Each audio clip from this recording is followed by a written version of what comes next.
Another month has come and gone, and it is time yet again for another episode of Choose Our Own Adventure. This one I'm making free for all patrons. No, wait, what? Free? Well, I'm only putting in half the effort. That's right. This bad boy is going to be free for all you who donate from the $2 tier all the way up as a little thank you from me to all of you. And we have the normal merry cast of adventurers, as we normally do. To my left, we have Mr. Brian Martin. How are you? Hello, I'm doing okay. Not as well as German, but I mean, like, Yeah, I'm doing all right. And to my right, we have Mr. German Jackson. How are you doing? I am feeling fucking fantastic for some reason. Some strange reason. Some strange reason. German is in the best of moods. Yes. And then right across the table, we have Miss Leslie Ellsworth. How are you? I am okay. Oh, she's okay. The current queen of Phase 10 in our household. Oh, yes, wow. I am. I love that game. That was some, man. man. She pulled out some old bullshit, man. It was, By old bullshit, he means I know what I'm doing and I won. Oh, wow. both me and the daughter were on Phase 9. We're like, we're catching up, and then Did you, pulled out some did you old- throw the It's car? not my fault. He didn't believe me when I said, I'm just letting you all catch up to get you feeling like it's a competition. embarrassed the shit out of us. Did man. you just slam the car down like a domino? No, she did, man. That was the most embarrassing thing is she was mad polite about it when you put it down. I was Oh, like, this is embarrassing. She put it down and then apologized. Killed you with kindness. Yeah, killed me Yes. softly, man. Killed me softly. Oh, man. Sorry. I hate to see it, The man. old Canadian backhand. Midwestern, thank you. The Canadian backhand. Hey, next time you're in bed with her, give her the old Canadian backhand. I'm just going to go ahead and veto that. If you are unfamiliar with how this show works, The last too 2 late minutes. now. The last 2 minutes will do nothing to inform you. It is absolutely too late at this point. what we do here on this program, we get our topics sent in by our $10 and up patrons. Thank you very much, $10 and up patrons. What we're going to talk about on this episode. So let's go ahead and get this bad boy kicked off. As always, we start with Mr. Ryan Elliott, as he always gives us the simplest topic. I'm not complaining in any way. Gets the juices flowing. He said, favorite Christmas-themed movies. Leslie, want to kick it off? Sure. So typically I like some of the classic animated and claymation, like Rudolph the Red-Nosed Reindeer, A Charlie Brown Christmas. The Lion, the Witch, and the Wardrobe always strikes me as a Christmas film. But lately, the past few years, it's been Netflix's A Christmas Prince. Because What is this? A Christmas Prince, it's a series. They've come Oh, out. those shits. Yes. Netflix is coming up because- in the holiday game. Don't They're credit coming. them. They're coming for Hallmark Channel. Yeah. That's what it is. Yes. And it is fantastic. My best friend and I, Michelle, she's in Kentucky, we Skype and we play the drinking game that goes along with it. And so that's been our sort of annual drinking They are game. like one Lacey Chabert movie away from being. I mean, they're everything you want from a Christmas movie. It's ridiculous. It's over the top. It's all happy and silly and whatever. Oh, there you go, man. So you're just here for the Christmas or the drinking version of. Yes. Well, I can't say Is no there to that. violence? Maybe like a small Okay, fist like the fight. Canadian backhand It is does in there. not Like a have. fist fight. That's not the degree of violence I want from my holiday films. I agree. Oh, boy. And what is yours, there, Mr. Martin? Home Alone. Oh, of course. Of course. Fair. Yeah, definitely Home Alone. All right. All right. So my thing is, and I think last year we probably talked a little bit about Christmas specials and movies and stuff like that. Yeah, I feel like we They're did. They're like regular parts of our viewing, and movies like some specials like Charlie Brown Christmas and those sorts of things I'll watch over and over again every year because I'll just have it on as background noise. But movies I don't tend to like to watch over and over again, and I especially don't like Christmas movies just generally. Like it's just like too schmaltzy. I'm just not. I just don't like Christmas in this sort of way. And now, you if could they have just stopped it, I don't like Christmas. if they made a series of Thanksgiving related films, When Thanksgiving movies come out, I tend to like those. There's literally only one that I know of. The Charlie Brown. Well, no, I'm thinking of Planes, Trains, and Automobiles. Yeah, yeah, that's- good call. See, but yeah. So Christmas movies have to really touch a different nerve for me. They can't just be like Elf. Like I still have never watched Elf all the way I through. haven't either. Me neither. I've seen A Christmas Story once in pieces, and I'm fine. I'm never gonna revisit it annually. There's nothing like that. Die Hard, of course, obviously. Gremlins, yes, of course, obviously. It's a Wonderful Life. Not really violence, but we do have to deal with heavy themes in it. So I kind of like that, bankruptcy, unemployment, wishing you were dead. All of those things are things I look for in Christmas movies. Which is weird because when someone says, "What's the widest movie you can think of?" my thought first always goes to "It's a Wonderful Life." It is pretty white. Which is Home why Alone's I've up never there. seen it. Home Alone is definitely up there, though. A cursory thought, and I agree with you. I also like the way Home Alone was made. It's much like Star Wars was a movie that should not have been pulled off. Like there were so many production issues, and it should not have been possible to produce this thing that ended up staying in theaters for like 12 or 14 months in 1991. Yeah. So it's pretty remarkable. And put her boy at the top of his game, Macaulay. All right, then. What about you there, Mr. Jackson? Oh man, I always have to go with the GOAT every year. Like I can't nowadays, being that it's as frequently as it's running. If I catch a piece of it, I'll stop and watch some of my favorite parts. But Christmas Story, man. Christmas Story. All right, right on. Okay. Right on. Oh my God, that's like, I remember as a kid because it's first off, it's just absolutely hilarious. Seeing everybody could relate to Ralphie being that kid that wanted that one gift for Christmas, and it just looked like he just was not going to get it no matter how hard he tried. Yep. But yeah, just seeing that and just like some of the ridiculous stuff that goes on throughout that. Whenever I think of that movie, the first thing I think of is ho, ho, ho. That's the kind of mall Santa that I like. I just yes. My jam is Scott Fargus, man. When he especially when Ralphie finally just had it and he just jumps on launches him. at him. Yeah. And once it's not even the beating it's like when he just starts to go into this tirade of just profanities and stuff. And all the other kids are just like, what is he saying? Reminds me of a young me. One of my favorite things about Christmas Story is that, like, if you polled 100 people and asked them what year it came out, you'd get 100 different answers. Oh yeah, nobody knows. Nobody has any idea when that movie came out because, it was a box office flop, and it only became a big thing because like Ted Turner bought the rights to it, and suddenly like everybody's first memory of it was watching it all day in a block on TBS, right. and then they're like, yeah, this movie, because they saw it earlier in the day and then nogged it up and forgot when they saw it. And now like we've got an entire nation full of people who swear they've been watching it since they were a kid. I've seen and that. only 50% of them are correct. I've seen that and no one Blu-ray. knows it came out in 2003. I've seen that Blu-ray at Walmart or wherever every Christmas they'll pull all those movies out, and I was like, wow, I could actually own this. And then I'm like, why do I need to own this? It will be on. I can your literally TV. watch this at any point in time. That's one of those joints that I wouldn't be surprised if it's on every streaming service. Yes. Because that's the one exception. Forget They your actually- licensing, forget your rights. Last year they actually had the Red Ryder BB guns out there. Yeah, I saw those. Yeah. I saw those. Nice. Mine, and I like how we all stayed away from Die Hard. Mine, I went with Bad Santa. Ooh, yes. You still haven't seen Bad Santa? Oh, Oh, man. amazing. Like, Some of the most aggressive, what was it, orange eating that I've ever seen. some aggressive salad eating I've ever seen. It is absolutely ridiculous. It's like when I think Billy Bob Thornton, that's the movie that I think of. Like he is Okay. the best. I can't tell if he's like the best ornery, grumpy old man in movies because he just plays that role well, or he played that one character so well that I always think of him as a grumpy, ornery old man. Like him and John Malkovich need to do a movie together. Oh, my God. That's your new grumpy old man remake right there. It's those two.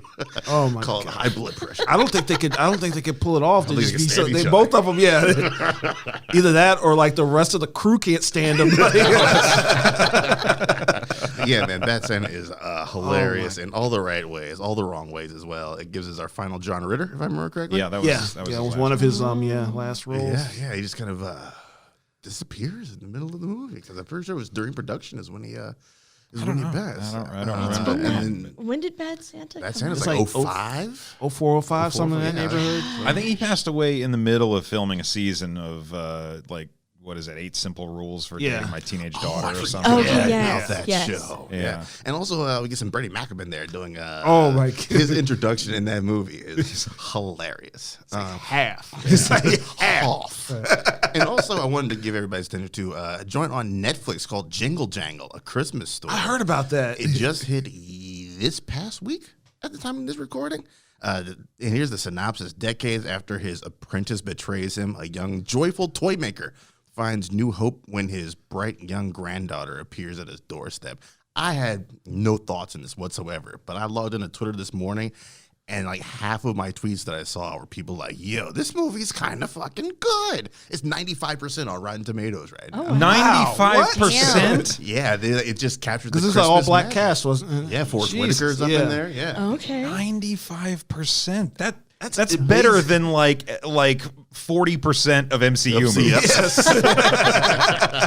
And I know people are always like, I don't listen to the critics. And I listen to them if they all lean one way or the other. And Right, 95% is like, oh, okay, this is pretty much unanimously liked. Yeah. So Yeah. I plan on waiting until we're actually in the Christmas season, past Thanksgiving. And then I might sit down and check this bad boy out. Duquan Grady Swint. Speaking of Thanksgiving, he said, for the month of November 2020, what family in all of fiction would you spend Thanksgiving with? Brian, kick us off, sir. The Corleones. Jeez. Are you going to make it through? The Corleones because one, The food's gonna be the great. Italian. That's going to be yeah. the best dinner you've ever fucking had. Yeah. And then after dinner, you probably get some music, some entertainment. You might get some action in a bathroom, and then Fair. and then afterwards, you need a favor. You're going to ask for a favor, probably if you've if you paid your respects. Yeah. Grease them up all night long. Right, I brought over the I brought brought the over the stuffing. cranberry sauce, man. Like, can you maybe? Yeah, you get in good for that one meal and you're made. You're made. I'm pretty sure there's a little bit more to being made than that. they're like, hey, you bring this green bean casserole to my house and you ask me for a favor. That's what exactly does not get you the favor. It's just Disrespect. disrespect. You bring this disrespect into my household. According to that, not a bad. Yeah, you're going to be stuffed by the end of that. Stuff full of lead, He's talking. full of turkey and bullets. I can see him talking to Corleone. He's like, "Have you heard about Dips Giving?" It's like, It's an interesting thing you bring to my family. What about you, Leslie? What family? So I actually went a little non-traditional, and I said Peter Pan's Lost Boys. You can that's gonna imagine be up good. a good fucking. Yes. Eating and wearing the food. Yes. I'm okay with that. in everything this looked like instance. frosting. Right? I mean, they had like some meat there, but if that's just a regular dinner for them, how amazing do you think Thanksgiving would be? Right. They're just like, you're eating it, Leslie. That'd be cool. That'd be cool as long as Rufio ain't acting up. Like, Yeah, acting like a little sourpuss in the corner. Not my pan, hashtag. That's not a bad call at all, man. The Lost Yeah, Boys. that's They're going to awesome. put that imagination to work. Oh, yeah. Right on. Mine, man, I have two answers for this. I have blood family and not blood family. The blood family that I want to spend my Thanksgiving with is the Banks family from Fresh Prince, man, 'cause I feel like that's going to be good. Okay. yeah. You can cut it up with Will and Ashley. You know they're going to let Jazzy probably slide in at least get a plate before he gets tossed out. You gotta check what shirt he's wearing when he comes in. Yeah, I mean, you get to joke back and forth with Jeffrey and trade insults and barbs, man. You had some good conversation with Aunt Viv, Uncle Phil in there, and I can mac on Hillary the whole Wait time. until Carlton gets drunk and starts dancing. I think they pull off a pretty fucking good Thanksgiving. I am willing to bet. My not blood family, the crew of the Enterprise D. is who I would like to spend Thanksgiving with. You're gonna have imaginary food. I guess I'm gonna have a replicator food. But either way, I think that'd also be a pretty. This all tastes like cardboard. Getting a good poker game. And Everybody, poker game, everybody in the Enterprise D gets around a big table. They sit and they eat silently, and then they get up and excuse themselves. And go back to their quarters. This is not what I thought this was gonna be. Picard's like, "Wow, this has been a wonderful Thanksgiving." Riker's hitting on every woman at the table. Data just has nothing but questions. Why are we we- celebrating this? This is not the way the Native Americans were treated. Yeah, you are not wrong there. Jermaine, who are you going with there? Oh man, I went with the. This is kind of somewhat non-traditional, but the Wakandan royal family. Oh, T'Challa, Shuri, Ramonda, and M'Baku like shows up. He's getting mad because they try to put him at the kids' table and stuff. They put him at the vegan table. The dude with the plate in his lip, he's got to be there. Oh man, how's he gonna eat? He's that dude. He's that dude that gets his plate first. Like, just- he's like that I old bet- uncle that like. I bet he just slings the plate on the table and just starts piling food on it and just tilts it up. That old woman at the council talking shit the whole man. time. Yeah, just being able to be in Wakanda for something, because I know they probably just go all out for like holidays and stuff like that. Yeah. And well, actually, it's weird because like being that, of course, you know, Thanksgiving was an American tradition and they hadn't seen any colonization, but I'm sure they would have something like similar. They'll throw something together for you. Yeah. Look, if they can get a Starbucks up in there, Oh yeah. then they can get a little bit of Thanksgiving action for you. I was thinking, like, it was funny because I was thinking about this question. I was like, who's the weirdest like group of people that I would want to like have Thanksgiving, or the most interesting? And like outside of that, I thought the Bat family. Oh God, no! Oh No, Oh, that would be some problems. no chance. Horrible. Only if Solomon Grundy was there. Okay. He deserves a He's gonna get deserves his a plate. He's gonna get his plate. All right. Let's keep this moving right along, man. We're not doing too shabby here. Shannon, one half of the Shannon Scott combination, said, "Surprise, I've won the crazy $500 million lottery and have purchased a small town with the hopes of turning it into a nerd/geek vacation destination. Each of you needs to come up with a concept for and manage/run, or not your choice, a business in town. Assume all the necessaries exist. No need to open a grocery store, pharmacy, gas station, anything like that, unless you have a specific concept you think would be awesome for those businesses." She said she's opening up an old school roadside motel with nerd/geek themed rooms.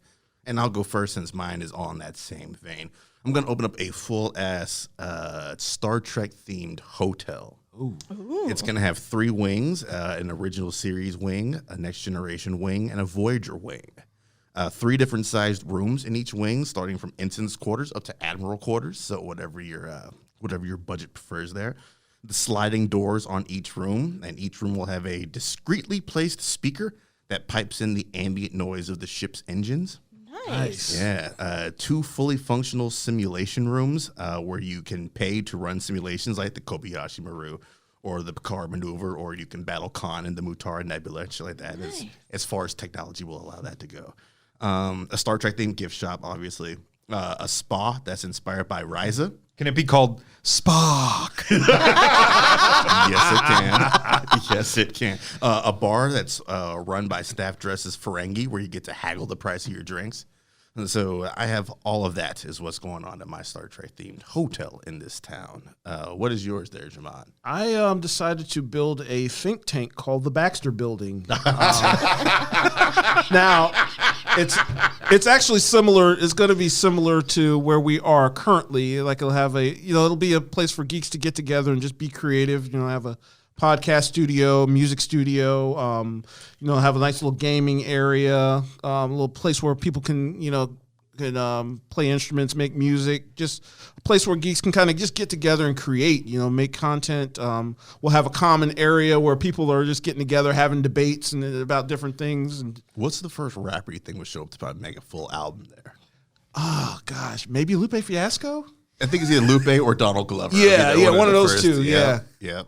All right, I like that. They seem kind of on that spectrum there. Yeah. Oh, that's not bad. The back course is the Baxter Building. Of course it is. John Krasinski gets in free as long until they cast him as Reed Richards. All day. All day. In the moment they don't, get the fuck out, John.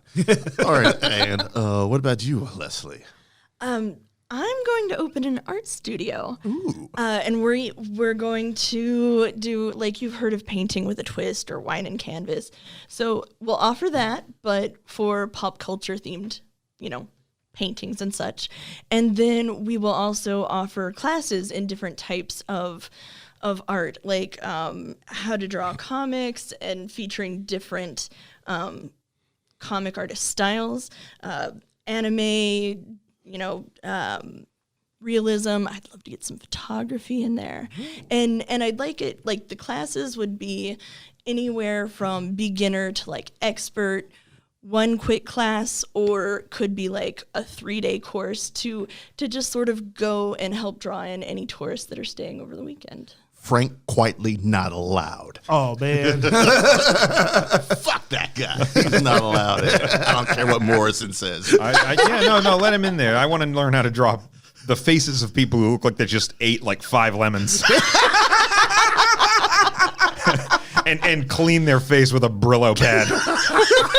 God, cannot stand that dude's art. I don't know. Yeah, I can get down with that, man. That's not a bad idea. Not a bad idea at all.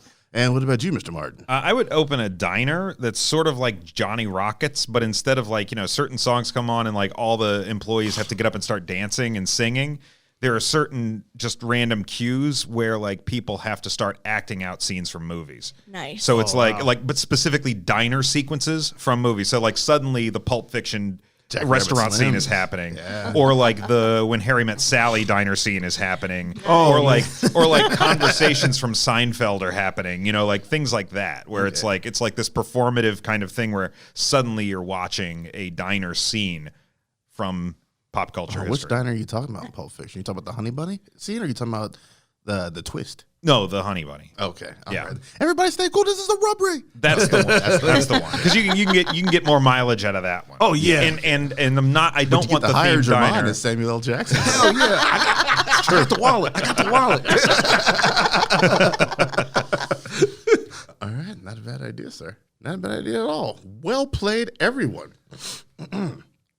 Let's make the town happen. Let's make it happen. Let's make the town happen. All right, so Shannon, whenever you want to fork those funds over. How much do we have left in the Patreon? Yes. Not No, enough to buy I'd a like to town. buy your town, please. Garçon, fetch my money purse. To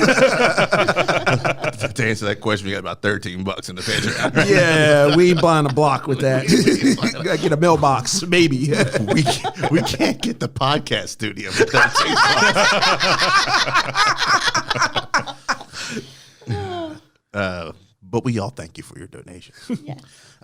So, of course, the other half of the Scott Shannon combination is the Scott half. And he said, I apologize in advance for what is his usual lengthy lead-in. I'm going to go to the bathroom. I'll be back.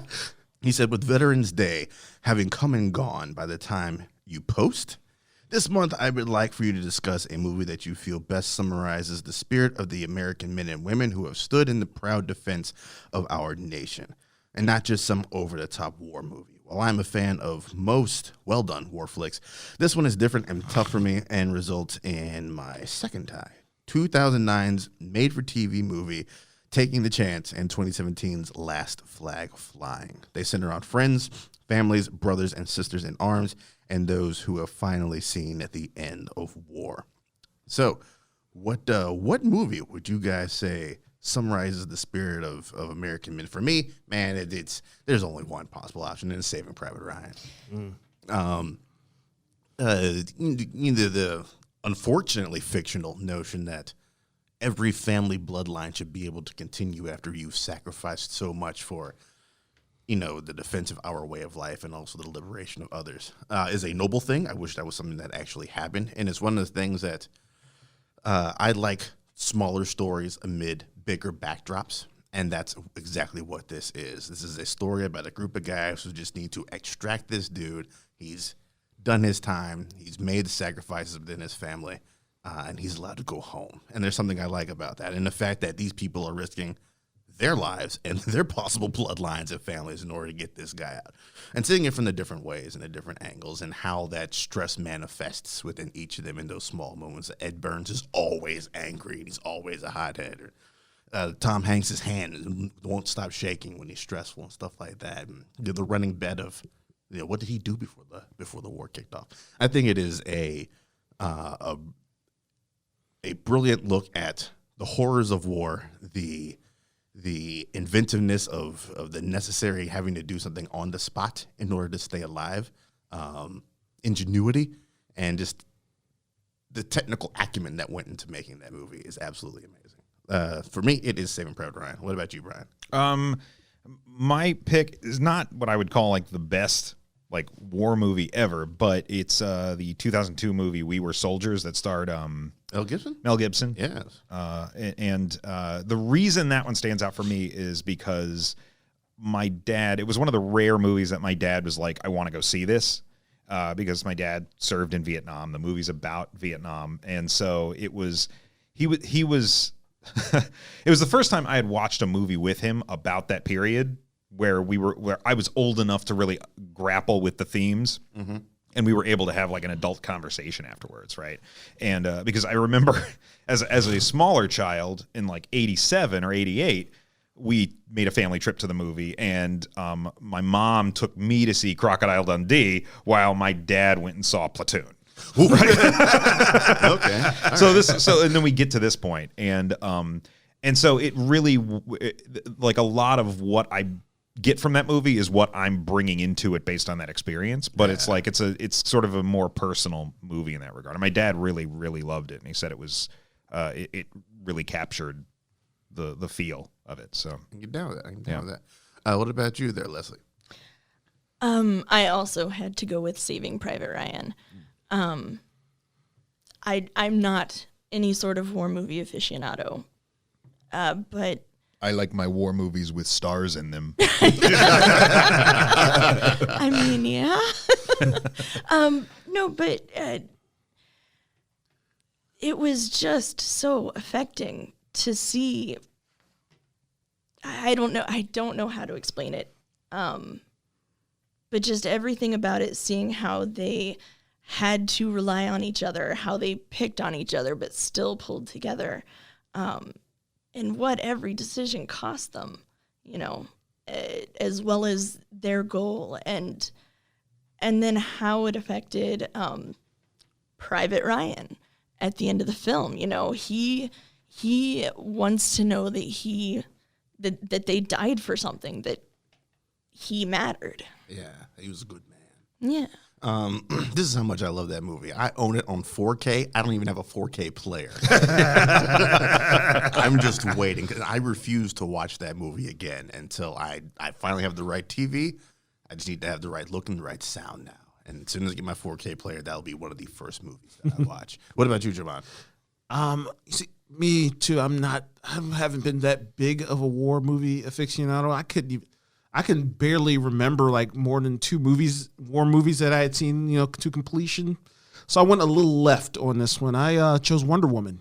Okay. Yes. All right. Okay. All right. Yeah, The backdrop of World War I. Backdrop of World War I. Explain yourself. Okay. Yes.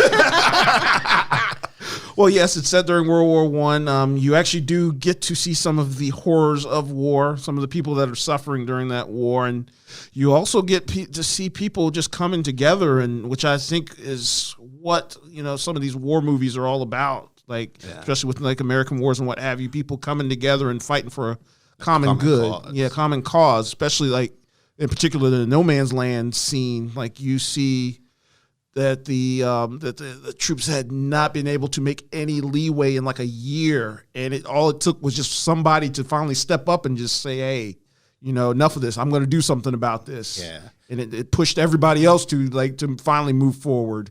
Honestly, that scene after Diana's came and smashed that entire town, where everybody's out there, like the sun's gone down and the snow falls, that might be my favorite, possibly my favorite scene in any DCEU movie. Yeah. Man, people are just joyous. The snow's falling. They're dancing.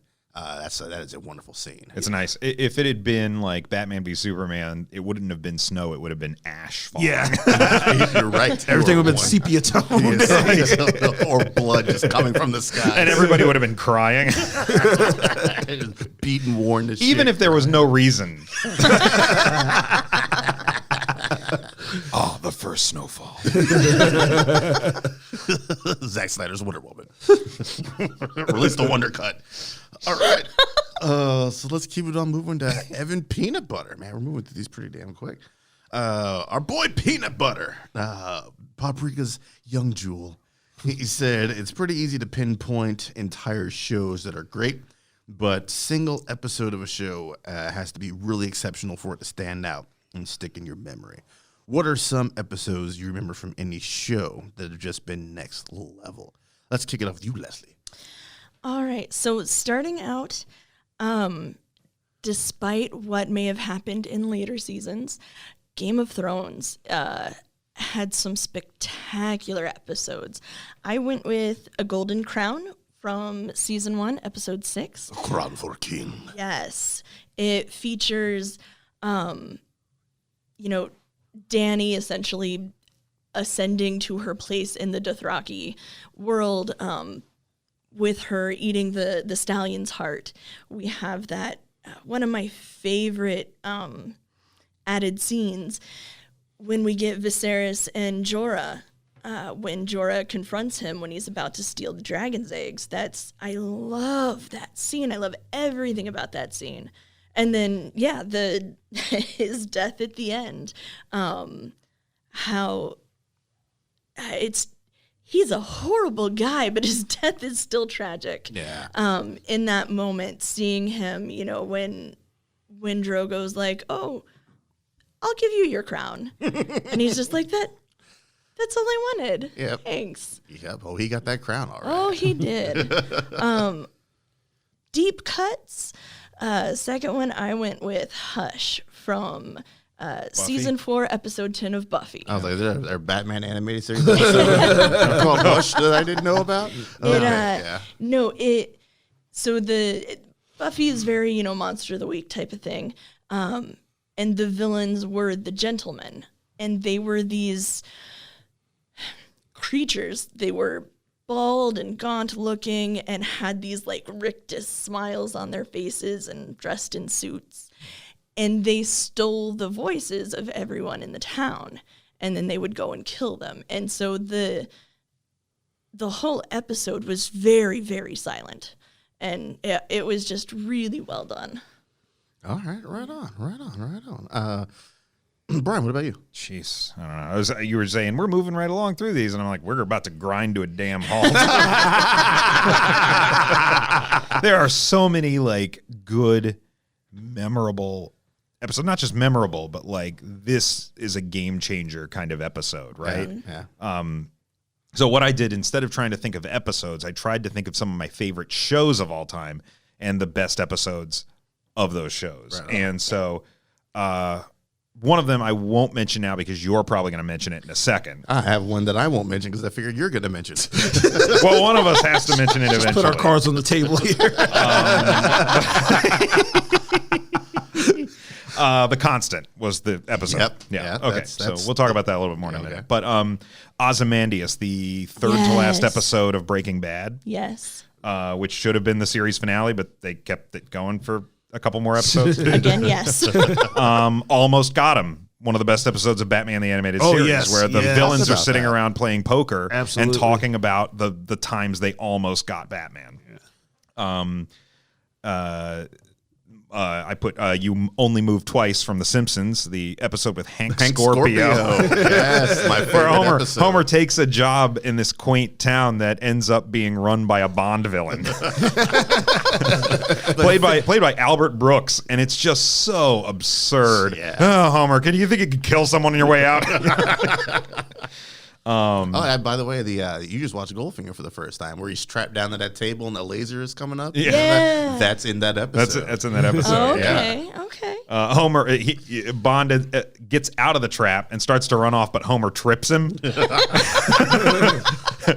and then the henchmen just shoot the hell out of him. That's it. That's over.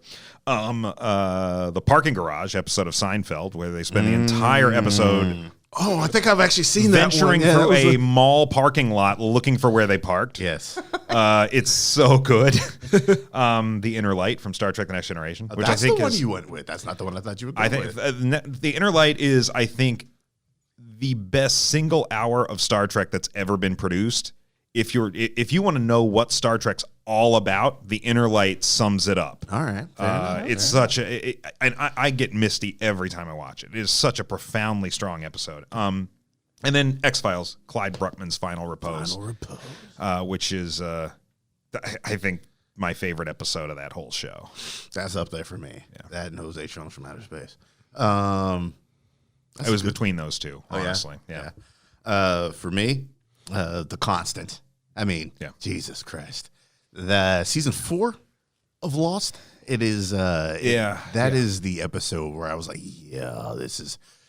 It usually took them 2 weeks to break and write every episode. It took them 5 weeks to put this one together, and you can tell it because time travel nonsense really starts coming into play here. You got your boy Desmond as your main joint, and with the most beautiful, healthiest relationship in that entire series is Desmond and Penny. And that whole thing focuses on Desmond and Penny and the shit that they've been through the years. But they never really quite give up on each other. Yeah, it's essentially like Lost's version of Slaughterhouse-Five, in that Desmond is just unstuck in time, but it's going to kill him if he doesn't anchor himself with something very, very quickly, right? Yeah, and of course the one thing he chooses is that one love. Yeah. Such a great one. And there's a nice little twist at the very end of the episode where Faraday's been helping him the whole fucking time, and then you find out Faraday is also fucked up, and Desmond is his constant as well. And it's a nice little. Faraday's like, this is gonna go tits up very quickly, and I'm gonna need a constant. For me, my Next Generation was all good things, man. I mean, that's Okay. a fine episode. I think that's the thing. When people say, like, what was the best movie in the Next Generation run of movies, the answer is actually All Good Things. Because All Good Things is better than any of the Next Generation movies all on its own. I can agree with that. So. 100%. First Contact is up there. First man. Contact is a dope movie. I stand by my long-held opinion that First Contact gets Picard wrong, and All Good Things gets him precisely correct. So Okay, all right, fair enough. No competition for me. And my third one that I had was BoJack Horseman, season 5, episode 6, Free Churro, where I think just the episode prior he finds out that his mom died, and the entire episode, I think it's the shortest episode of the show. The entire episode is his eulogy at the funeral. And you find out you've seen in seasons prior just how shitty his mom was to him. Constantly, she's a horrible mother and a horrible person to BoJack. And he spends the vast amount of that eulogy reflecting on why, for a person who was so shitty to me my entire life, am I heartbroken and sad now that they're dead. And it goes down very serious paths.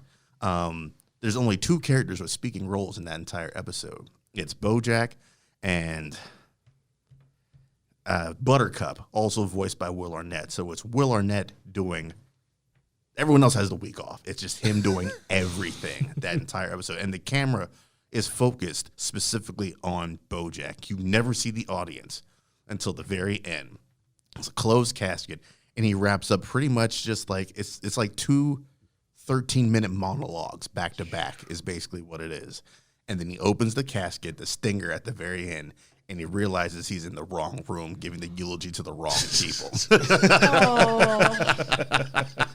And it's the only bit of humor that entire. I think a lot of people just overlook BoJack for being like this goofy, anthropomorphic show about Hollywood. And there are some incredibly deep currents that run through that show. And that, when I got to the end of it, I was like, this might be the best written show, the best written episode of a show that I've ever seen in my entire life. Those are the 3 that I got. What about you there, Mr. Jackson? I had to go with probably one of what I thought, like in recent memory, one of the greatest episodes of a TV show I've ever seen. Extraordinary Man, this extraordinary being. What is that? What's that one? From Watchmen. Is that the Hooded Justice one? Yes. Yeah, that's the one I was going with. Yes. Yes. Yes. Oh my God. I had that one on my list, but I skipped it for some reason. So I'm glad you brought it up. Oh my God. Like that little, I could have stopped watching after that. Like it was that good an episode. White people were big mad. Yes. Oh my God. And I like just as an episode alone, I thought the way they framed it was brilliant with Sister Knight taking those memory pills, and she's basically going through Hooded Justice's origin, like experiencing what he had experienced, being a cop in I guess back in the 30s when racism was rampant and.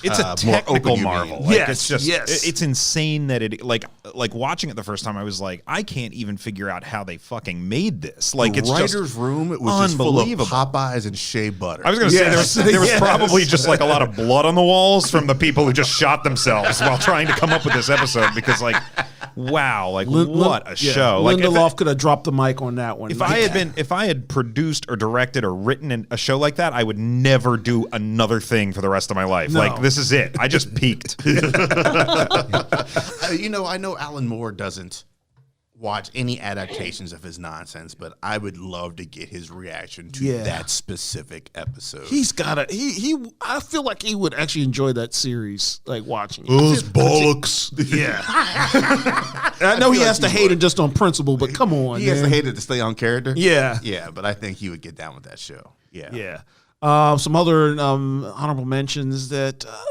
what was it, the Breaking Bad episode, the one with those folks with the ATM?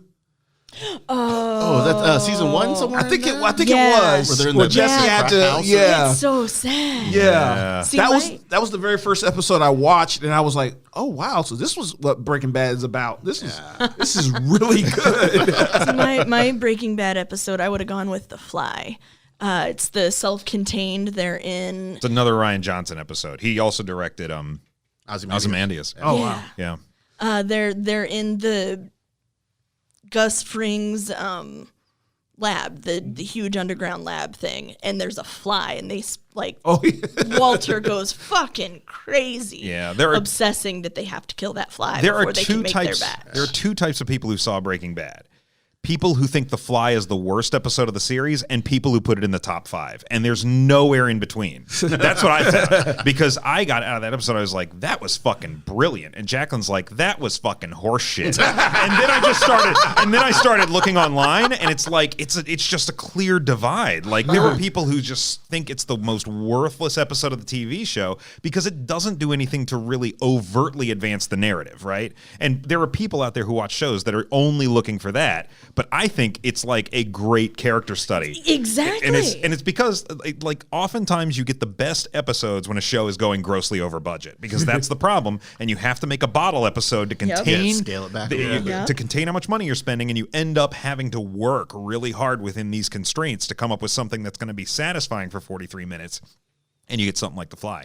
Yeah. So I didn't finish that show, but if I had to pick an episode, it would have been that one where he just walks in on Kristen Ritter choking on her own vomit. Oh and doesn't do anything about Fuck it. That was kind of Walter that moment. White. Yeah. I was like, yo! It's like this dude's a bastard. It's the wildest. yeah, man. Man, that was some rough business. He flat out murdered her there. Essentially, I'm putting yeah. that- well, no, not essentially. He turned her over. Yeah. He put her on her back. Oh, that's right. That's yeah. right. To get to Jesse, he put her on her back. If she had been on her side, she wouldn't have died. Oof. You hate Oh, to see man. it. Sorry, Kristen Ritter.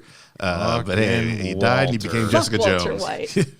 I thought you were going to go with like a hallway episode from one of the Netflix.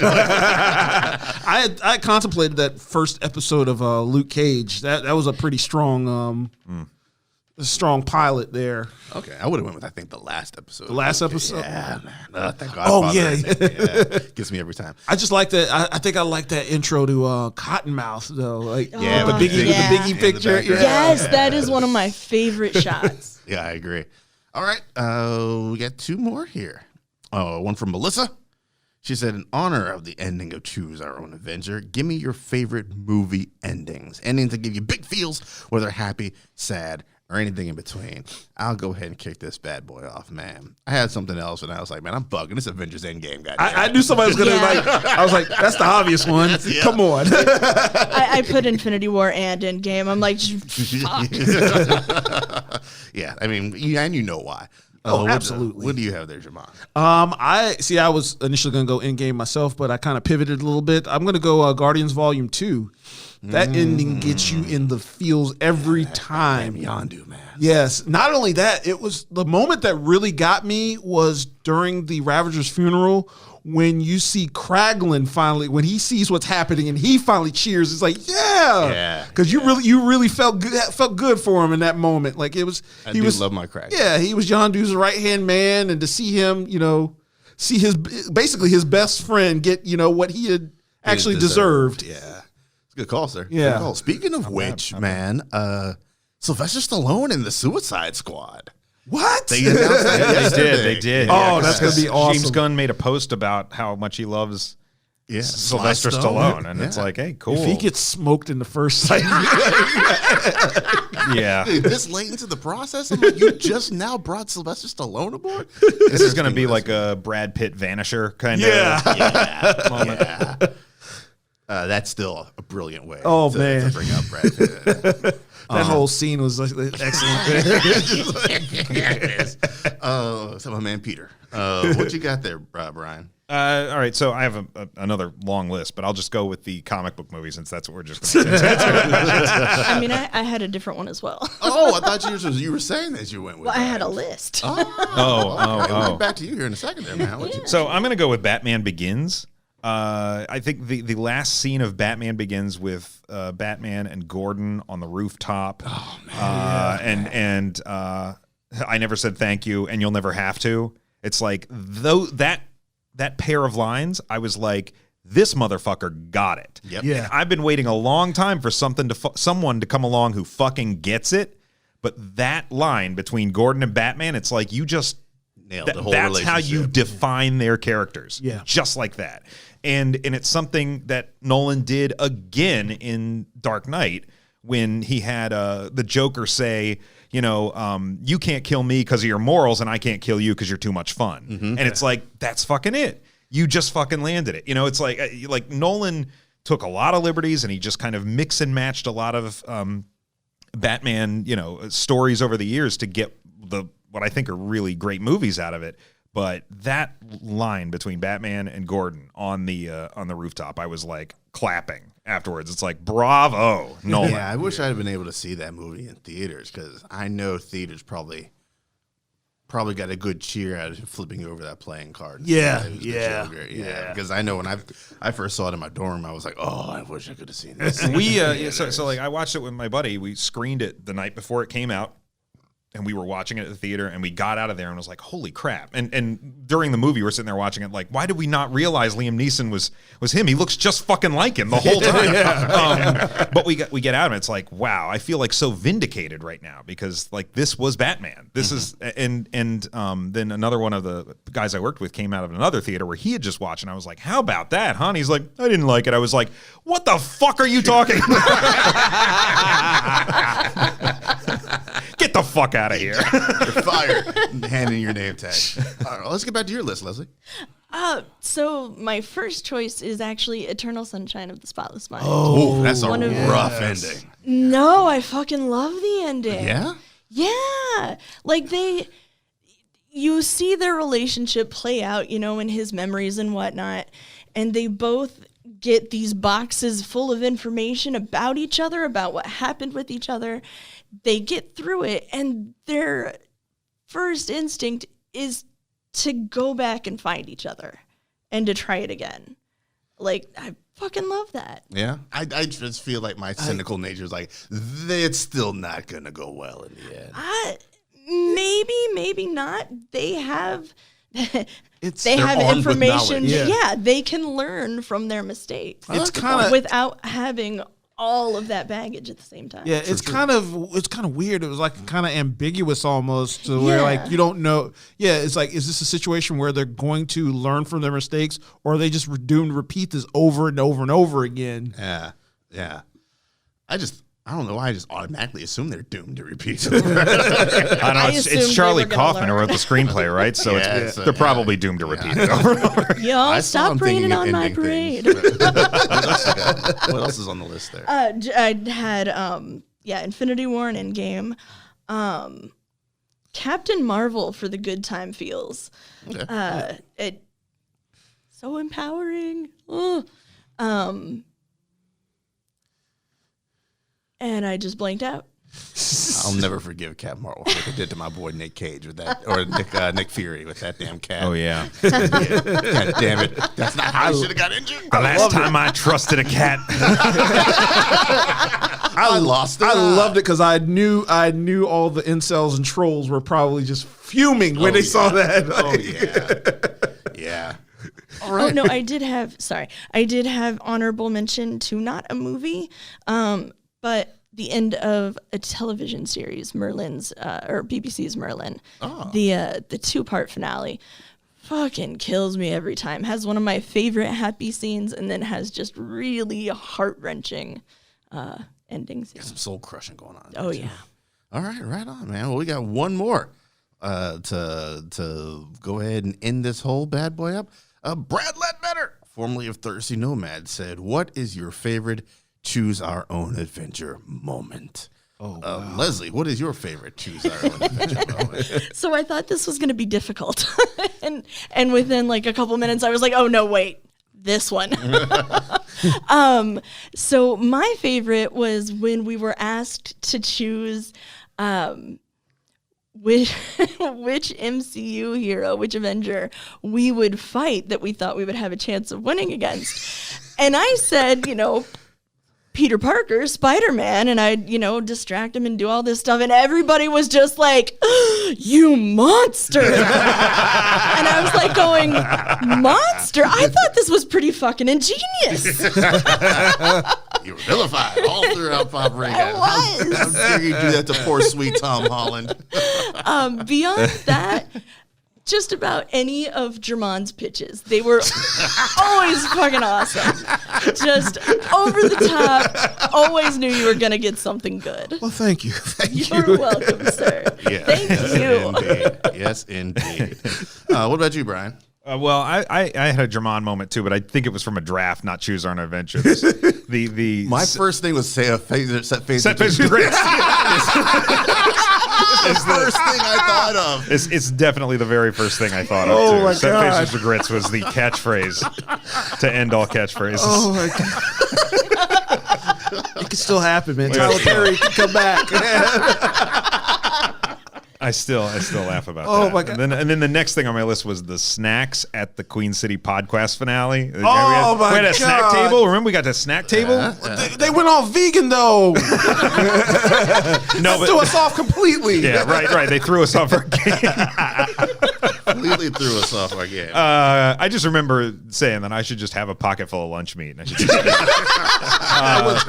but seriously, like my serious answer for Choose Our Own Adventure is like the amount of support that we got during the Queen City podcast from people voting for the show. It was like, man, I had no idea. No idea. Yeah, forces were marshaled. Yes. Yeah. Well, I'm impressed both that they were marshaled and that they showed up and did it relentlessly. I feel like we got electoral college. We got the popular vote. Definitely. And I did make reference to that afterwards. I was like, we got the popular, but we did not get that electoral college vote. My favorite is also the WFAE competition.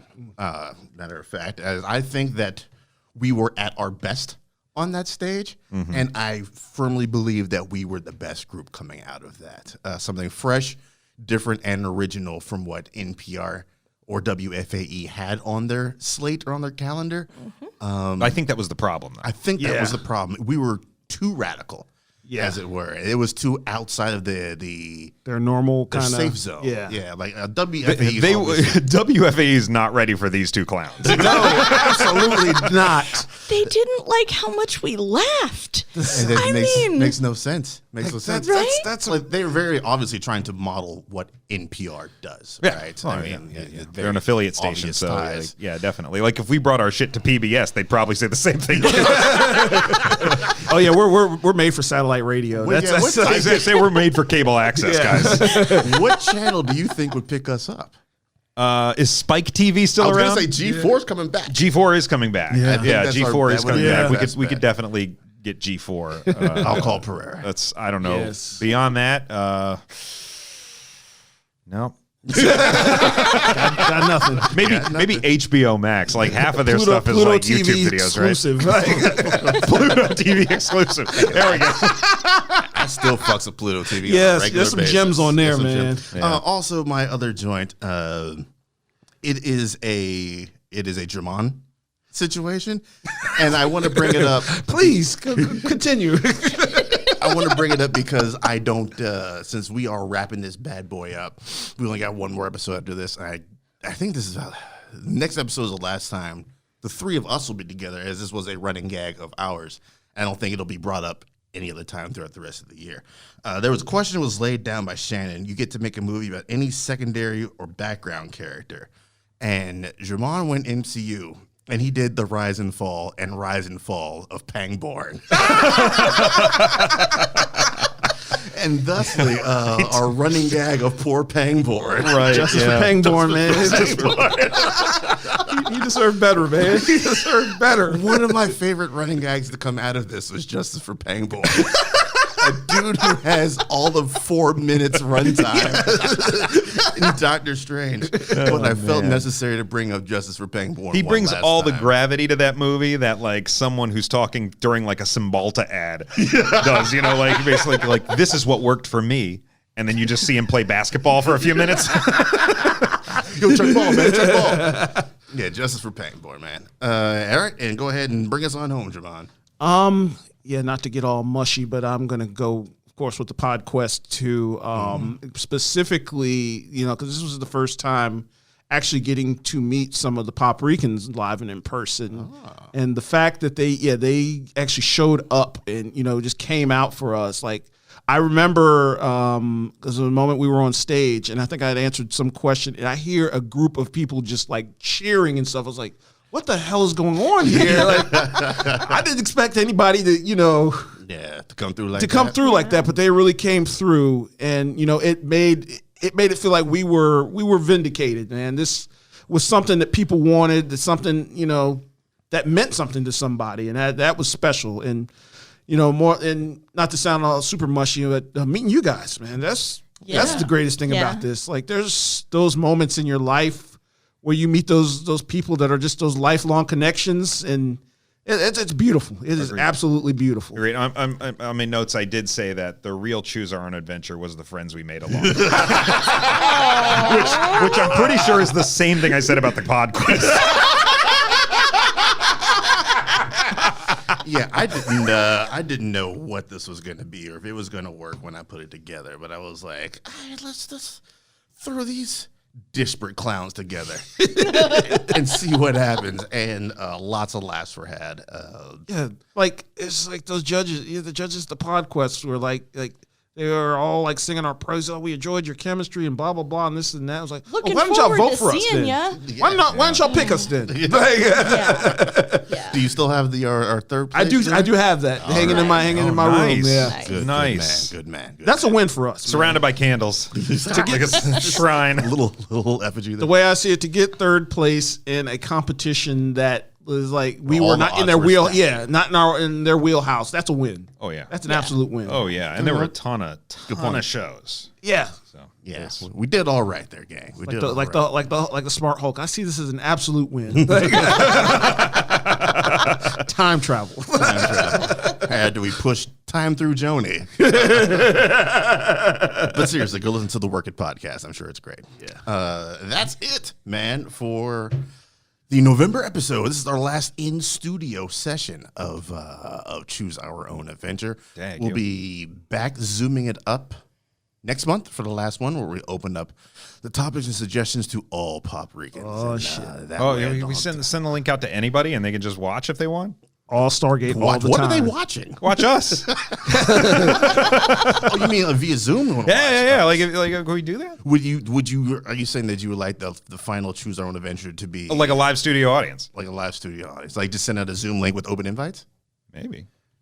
That's Would we have interesting. them muted during the whole thing? Yeah. Depends Yeah, on who. yeah, Depends you on who can is. do No, that. I mean, we gotta unmute them for laughter. Just unmute to laugh. Click. Click.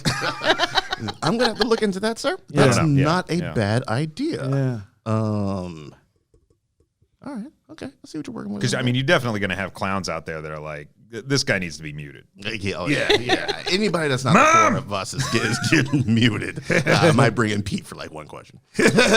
All right, that'll do it. We will. You will hear us in some way, shape, or form one more time here on this wonderful, famed podcast. Choose Our Own Adventure right here on Pop Rican Patreon. Until then, take it easy, and we will see you next time round.